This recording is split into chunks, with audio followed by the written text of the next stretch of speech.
I ran across a YouTube video by Pokimane, I believe their name is. This is a very popular YouTube person that I wasn't aware of, and the title is "I Had a Health Scare." In this video, this person had a condition, and she recounts her experience with doctors and hospitals and healthcare and a biopsy, and she was very tearful and nervous, and the uncertainty was difficult for her. I'll provide a link to this experience in the in the description. But for me, I'm an emergency physician, and I'm on a journey to understand and transform our health system. I had a few thoughts as I watched this video. The first is it's a reminder to me that it's human beings that are going to hospitals and having procedures and giving diagnoses and prescribed medicines and going through surgeries.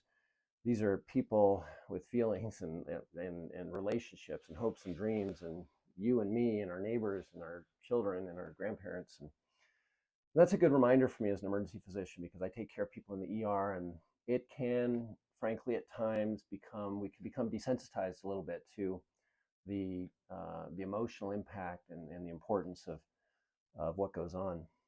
I'm also reminded that sharing and activism matters. So this person getting online, and a lot of people do this, and sharing their experience can impact others, so both positively and negatively. And I think that we often think that health systems transformation is a matter of politics. It's passing a certain policy, and that's certainly impossible, and that's very important. Or we think that it's a medical visit, and that's obviously very important. Or we think it's a research project, and those are important as well. But just general society, so people, especially now, as we all know, with social media and the internet, you and I and our neighbors and friends and all of us can make an impact in transforming our health systems.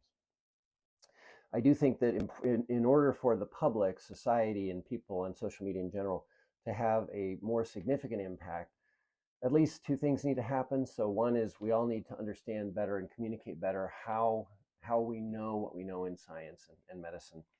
And then we need to focus on systemic changes. So we can talk about a challenging or poor experience, but in order for that to change, we need to get to why that happened, what are the processes, what are the structures, what are the incentives, what's the vision, etc.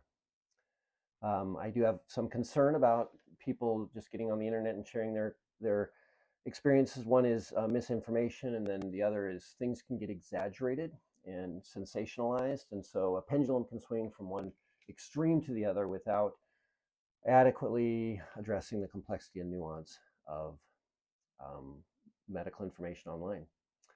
So as I think of other social medias, ranging from the MAGA movement to Black Lives Matters to LGBTQ issues, without making this polarizing or political, those were movements that, as I understand them, that had a large ground up component to them. And I think the same can happen in health systems transformation. I'd love your thoughts and comments and criticism. Thank you.